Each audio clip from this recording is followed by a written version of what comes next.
जय हिंद। आज के क्लास में हम इतिहास क्लास 12th का चैप्टर नंबर जो 2 है, तो उसका टोटल ऑब्जेक्टिव जो है उसको लगाएंगे। और यहाँ पे हम लोग बहुत कम समय में थोड़ा डिटेल के साथ उसको देखेंगे, तो टोटल क्वेश्चन लगाएंगे। और एग्जाम में आप एकदम निश्चिंत रहिए, इससे बाहर से कोई क्वेश्चन नहीं आएगा इस चैप्टर से। तो चैप्टर वाइज एक बार लगा लेना ज़्यादा बेहतर होता है। तो चलिए हम शुरू करते हैं। सबसे पहला जो क्वेश्चन है ये है, तक्षशिला किस महाजनपद की राजधानी है? तो तक्षशिला राजधानी है आपका गांधार का। किसका? गांधार का। तो ऑप्शन नंबर डी होगा। अगला क्वेश्चन है, चीनी यात्री हेन सोंग किसके शासनकाल में भारत आया था? ठीक है, तो वेन सोंग हर्षवर्धन के शासनकाल में आया था। ह से वेन सोंग, ह से हर्षवर्धन। अगला क्वेश्चन है, मगध की प्रारंभिक राजधानी कौन थी?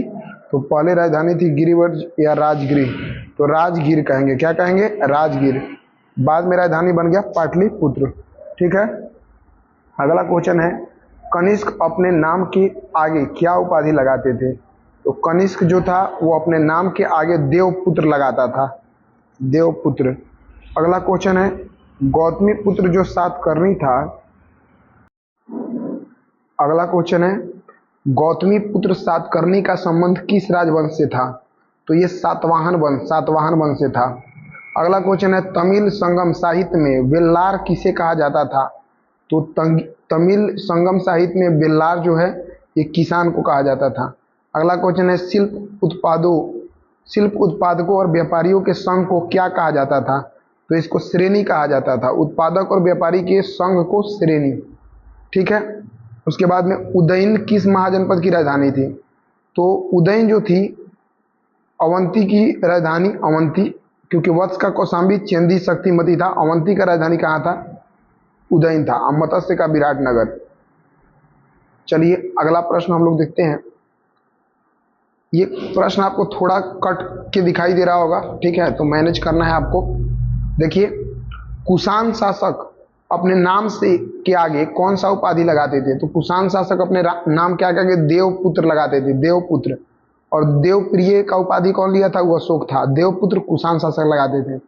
सुदर्शन झील का जीर्णोद्धार करने वाला शक राजा रुद्रदामन का पूछ रहा है आपका काल क्या था? तो रुद्रदामन का जो काल था, तो ये ध्यान रखिएगा, आपका दूसरी शताब्दी ईस्वी था। अगला ध्यान दीजिए,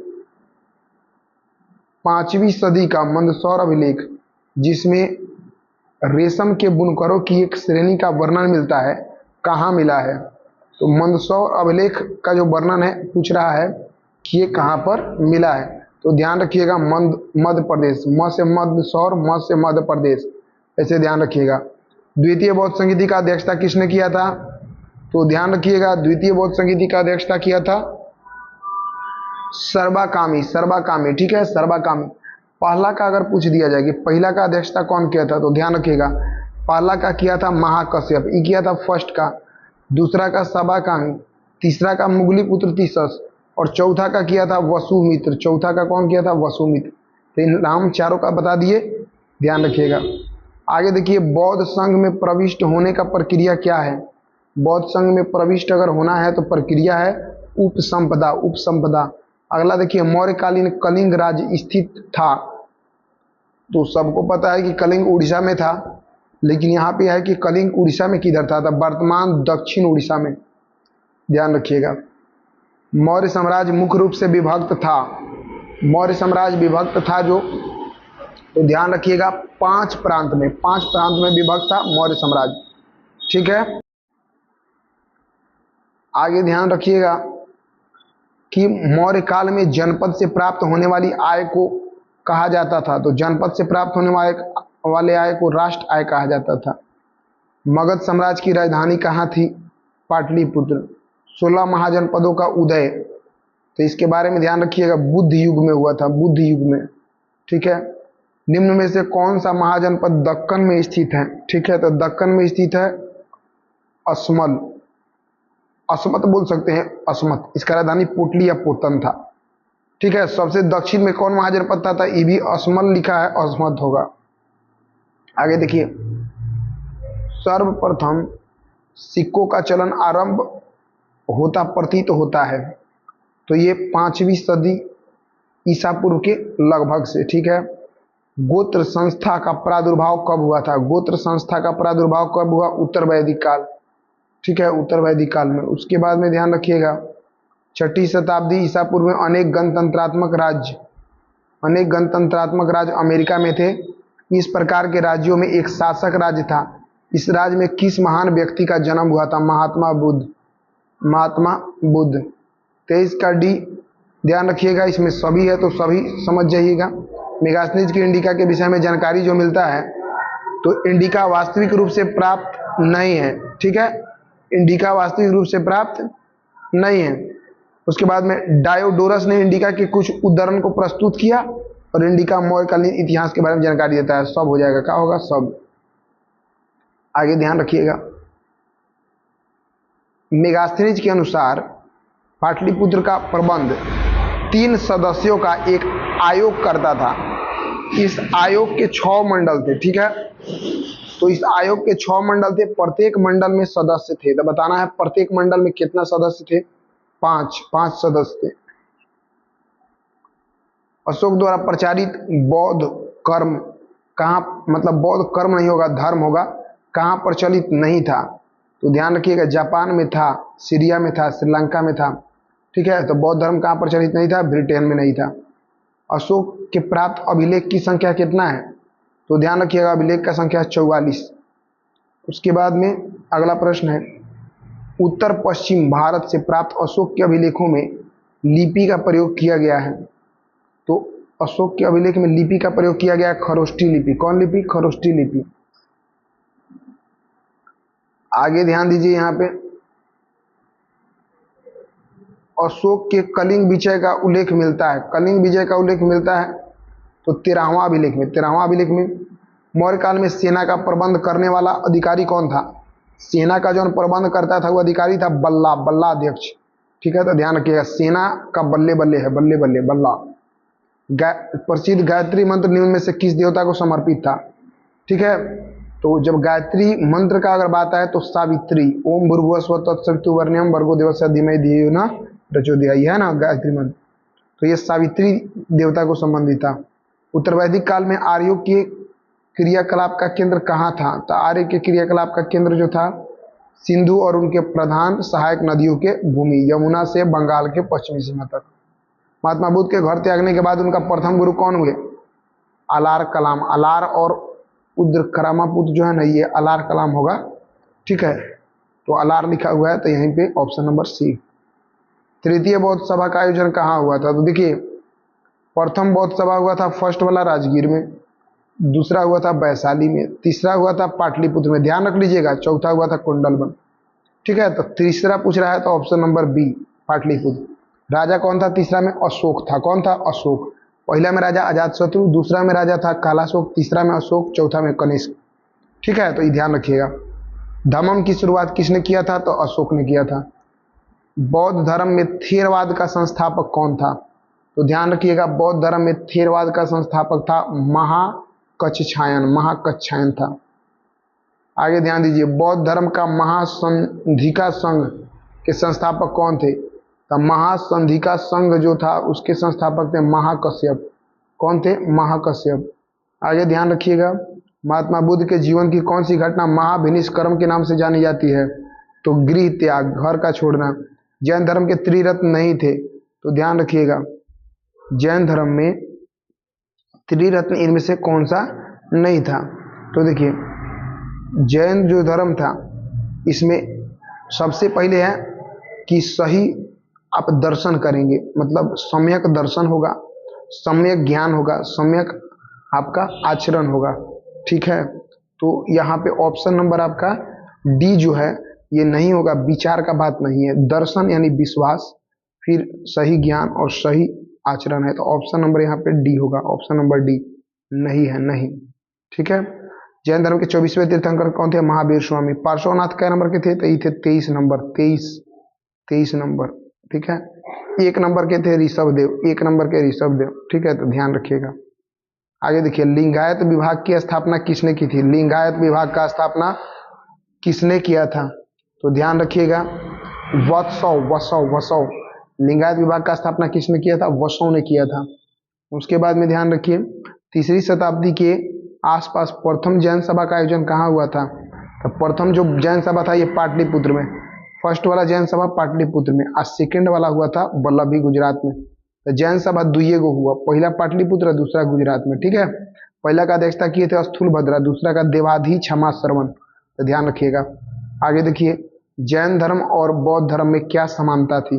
ठीक है, जैन धर्म और बौद्ध धर्म में क्या समानता थी? तो ध्यान रखिएगा, उपयुक्त में से सब हो जाएगा, ठीक है। अधिकतर में आपको नहीं बुझाया और सब हो तो लगा दीजिएगा, ठीक।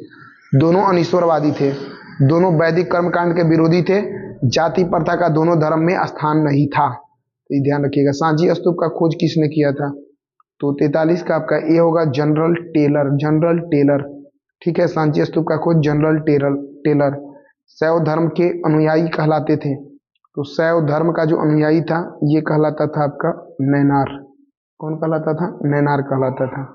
उसके बाद में ध्यान रखिएगा, विष्णु के 10 अवतार का जिक्र किस पुराण में किया गया है? तो विष्णु के बारे में वर्णन है मत्स्य पुराण में, ठीक है। वायु पुराण गुप्त वंश से संबंधित है, ठीक है। और गरुड़ पुराण जो है तो ये मौर्य वंश से, तो ध्यान रखिएगा। मत्स्य पुराण आंश सातवाहन वंश से संबंधित है, तो यहाँ पे 45 का ए होगा मत्स्य पुराण में।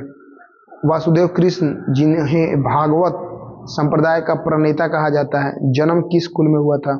तो कृष्ण का जन्म वृषिण कुल में हुआ था, वृषिण कुल में, ठीक है। अगला ध्यान रखिएगा, जैन धर्म के अनुसार संसार 6 द्रव्यों से मिलकर बना है, इनमें से कौन नहीं है? ठीक है, तो जैन धर्म के अनुसार संसार 6 द्रव्यों से मिलकर बना है, पताल नहीं है, ठीक है। तो ध्यान रखिएगा, पताल नहीं है इसमें से जैन धर्म के अनुसार। ये क्वेश्चन नया है। पीटक 3 है, निम्नलिखित में से किस पीटक में आध्यात्मिक एवं दार्शनिक सिद्धांत का संग्रह है? ठीक है, तो ध्यान रखिएगा 3 पीटक है, सूत पीटक, विनय पीटक और अभिधम्म पीटक। तो पूछ रहा है यहाँ पे कि आध्यात्मिक और दार्शनिक का वर्णन, तो यहाँ पे ध्यान रखिएगा अभिधम्म पीटक में। और नियम का वर्णन है, नियम का वर्णन किस में है? नियम का वर्णन है आपका विनय पीटक में। तो ध्यान रखिएगा, आध्यात्मिक और दार्शनिक तो अभिधम्म पीटक। आरंभिक वैदिक अर्थशास्त्र किस प्रकार की है? तो वैदिक अर्थशास्त्र जो है ये है पशुचारी। वैदिक अर्थशास्त्र पशुपालन शुरू हुआ, पशुचारी। ऋग्वेद के 275 बार उपयोग किया गया है। जन शब्द का उपयोग जो ऋग्वेद में है 275 बार किया गया। जनपद उसी वेद में कितनी बार उपयोग किया गया है? तो देखिए, जन 275 बार और जनपद का यूज किया गया है 200 बार। कै बार? 200 बार। तो ध्यान रखिएगा। इंडिका किसका यात्रा वृत्तांत है? इंडिका, तो ध्यान रखिएगा मेगास्थनीज का है, 51 का ए नंबर, ठीक है। 6ठी शताब्दी ईसा पूर्व में राजतंत्र थे, तो अंग, मगध, वत्स और वजीज। अंग, मगध, वत्स और वजीज, तो ये सब थे। आगे देखिए, 6ठी शताब्दी ईसा पूर्व में ये ऐसा कौन सा महाजनपद था जहां पहले राजतंत्र था किंतु बाद में गणतंत्र स्थापित हो गया? ठीक है, तो ये ध्यान रखिएगा चेदी, ठीक है। उसके बाद में यहाँ पे 6ठी शताब्दी ईसा पूर्व में पुष्कर सारी नामक राज्य किस महाजनपद में राज्य कर रहा है? पुष्कर सारीन नामक राज्य किस महाजनपद में राज्य कर रहा था? तो पुष्कर सारीन जो है ये राज्य कर रहा था आपका अवंती में। अवंती का राजधानी उज्जैन या माहिष्मती था। गांधार, तक्षशिला। गंगा और सोन नदी के किनारे पाटलिपुत्र नामक जो शहर था इसका स्थापना किसके द्वारा करवाया गया था? तो ध्यान रखिएगा, यहाँ पे गंगा और सोन नदी के संगम पर पाटलिपुत्र नामक नगर की स्थापना की गई थी। तो ये क्वेश्चन जो है इसमें आपको ध्यान रखना है, इसका स्थापना उदयभद्र के द्वारा किया गया था, ठीक है। आगे ध्यान दीजिए, गांधार महाजनपद की राजधानी कहाँ थी? तो गांधार की राजधानी थी आपका तक्षशिला। कहाँ थी? तक्षशिला। तो ध्यान रखिएगा, गांधार का राजधानी कहाँ थी? तक्षशिला। कलिंग की लड़ाई हुई थी 261 ईसा पूर्व में, तो ये ध्यान रखिएगा। आगे देखिए, अशोक किस वंश का राजा था? अशोक किस वंश का था? तो अशोक जो था ये मौर्य वंश का राजा था, चंद्रगुप्त मौर्य का पोता था। पाटलिपुत्र के संस्थापक कौन थे? उदयन। मुद्रा राक्षस के लेखक कौन है? तो विशाख दत्त। वेद का संख्या कितना है? 4 है, तो ये ध्यान रखिएगा। सिंधु सभ्यता के निवासी किस देवता के उपासक थे? ठीक है, तो सिंधु सभ्यता के जो निवासी थे, ध्यान रखिएगा, तो उस समय पशुपति शिव यानी शिव के। ऋग्वेद की रचना कब हुई थी? तो हम लोग पढ़ते हैं ऋग वैदिक काल, उत्तर वैदिक काल, तो ध्यान रखिएगा। लेकिन ऋग्वेद का जो रचना हुआ था तो ये हुआ था 1000 से 800 ईसा पूर्व में। ठीक है, ऋग वैदिक काल 1500 से 1000, तो ये ध्यान रखिएगा। उसके बाद में ऋग्वेद में कुल कितने सूक्त हैं? तो 1028 सूक्त हैं, 1028 सूक्त हैं, ये ध्यान रखिएगा। आगे देखिए, अंगुत्तर निकाय के अनुसार महाजनपद का संख्या कितना है? 16 गो है। चंद्रगुप्त मौर्य के शासनकाल कब से कब तक था? तो ध्यान रखिएगा, इसका शासनकाल 323 से 298 ईसा पूर्व तक था। विक्रमादित्य का उपाधि किस सम्राट ने ग्रहण किया था? विक्रमादित्य चंद्रगुप्त द्वितीय ने ग्रहण किया था, चंद्रगुप्त द्वितीय। पुराण का संख्या कितना है? 18 गो। पुराण का संख्या कितना है? 18 गो, ये ध्यान रखिएगा। उसके बाद आश्रम व्यवस्था में कितना प्रकार के आश्रम का उल्लेख है? आश्रम व्यवस्था में कितना प्रकार के आश्रम का उल्लेख है? 4 गो आश्रम। कै गो आश्रम? 4 गो। अशोक का संबंध किस वंश से था? ये मौर्य वंश, मौर्य वंश। मेगास्थनीज भारत में किसके दरबार में आया था? तो ध्यान रखिएगा, चंद्रगुप्त मौर्य के। मेगास्थनीज किसके दरबार में आया था? चंद्रगुप्त मौर्य। आगे देखिए, महाभाष्य के लेखक कौन है? महाभाष्य के लेखक कौन है? तो ध्यान रखिएगा, पतंजलि। कौन है? पतंजलि। उसके बाद में ध्यान रखिए, प्रयाग प्रशस्ति का संबंध किस गुप्त शासक से है? तो प्रयाग प्रशस्ति जो होगा ये हो जाएगा आपका समुद्रगुप्त से। क्या होगा? समुद्रगुप्त से, तो ये ध्यान रखिएगा। और प्रयाग प्रशस्ति को लिखा था हरिसेन। कौन लिखा था इसको? हरिसेन, तो ये ध्यान रखिएगा, इसको लिखा था हरिसेन, प्रयाग प्रशस्ति को। ठीक है, चलिए आगे देखिए, किस शासक को प्रियदर्शी कहा जाता है? अशोक को। मौर्य वंश का संस्थापक कौन था? चंद्रगुप्त मौर्य। आगे देखिए, अशोक के अभिलेख किस भाषा में है? तो अशोक का जो अभिलेख है ये प्राकृत भाषा में है। कौन भाषा में? प्राकृत भाषा। कलिंग युद्ध कब हुआ था? क्वेश्चन रिपीट हो गया, 261 ईसा पूर्व में। उसके बाद में मौर्य काल में न्यायिक अधिकारी कौन था? मौर्य काल में आपका न्यायिक अधिकारी कौन था? तो यहाँ पे आप ध्यान रखेंगे, दंडपाल। कौन था? दंडपाल। पन्न किस धातु का सिक्का होता था? पन्न जो था ये चांदी का सिक्का होता था। किस धातु का? चांदी का सिक्का होता था। आगे देखिए, गौतम बुद्ध का जन्म कब हुआ था? गौतम बुद्ध का जन्म कब हुआ था? तो 563 ईसा पूर्व में हुआ था गौतम बुद्ध का जन्म। आपको भी पता है कि वैशाली में हुआ था। आगे यहाँ पे देख लीजिए, अब आगे महावीर स्वामी के माता का नाम क्या था? तो महावीर स्वामी के माता का नाम था त्रिशला, त्रिशला था। ठीक है। मौर्य काल का प्रसिद्ध यूनानी यात्री कौन था? तो ये था मेगास्थनीज, चंद्रगुप्त मौर्य के दरबार में आया था। उसके बाद वेदांग का संख्या कितना है? तो आपको पता है 6 गो वेदांग है। वेद है 4 गो, वेदांग 6 गो, पुराण 18 गो, उपनिषद 108 गो, ये सब ध्यान रखिएगा। आगे देख लीजिए, संलेखन संबंधित है, तो ध्यान रखिएगा, संलेखना एक विधि होता है जिसके द्वारा आदमी जिंदगी के लास्ट टाइम में खाना पीना छोड़ देता है और अपना शरीर त्याग देता है। तो कौन धर्म का है? जैन धर्म का। चंद्रगुप्त मौर्य इसी विधि के द्वारा अपना प्राण त्यागा था। आगे देखिए, पार्श्वनाथ द्वारा प्रतिपादित 4 महाव्रतों में, ठीक है, पार्श्वनाथ जो 4 गो महाव्रत दिए थे उसमें 5वां महाव्रत कथी जोड़ा गया था? तो ब्रह्मचर्य जोड़ा गया था। महावीर स्वामी जोड़े थे। पार्श्वनाथ 23वां तीर्थंकर थे। तो 4 गो महाव्रत दिए, सत्य, अहिंसा, अस्तेय और अपरिग्रह। और 5वां कौन जोड़ा? पांचवा जोड़े थे महावीर स्वामी, ब्रह्मचर्य। अच्छा, बौद्ध और जैन ग्रंथ के अनुसार महाजनपद का संख्या कितना था? 16 गो। अंगूर बड़ा है, अंगुत्तर निकाय, भगवती मेरी जान है, भगवती शुद्ध, दोनों किताब के अनुसार कै गो महाजनपद था? तो 16 गो। ध्यान रखिएगा, ये सब एग्जाम में कितना बार पूछा है आप देख सकते हैं। यहाँ पे लेटेस्ट दिया होता है लेकिन ये बहुत बार रिपीट क्वेश्चन है। मौर्य साम्राज्य का संस्थापक कौन था? क्वेश्चन रिपीट हो गया, चंद्रगुप्त मौर्य। धम्म महामात्र क्या था? तो ये धम्म का प्रचार करने वाला था, धम्म का प्रचार करने वाला। ठीक है, और आज का आपका लास्ट प्रश्न है, तो यहाँ ध्यान दीजिएगा, हरिसेन ने प्रयाग प्रशस्ति अभिलेख में किस शासक की प्रशंसा की है? समुद्रगुप्त। कौन शासक? समुद्रगुप्त का प्रशंसा किया है। तो ध्यान रखिए, आज हम लोग चैप्टर 2 का पूरा क्वेश्चन कर लिए।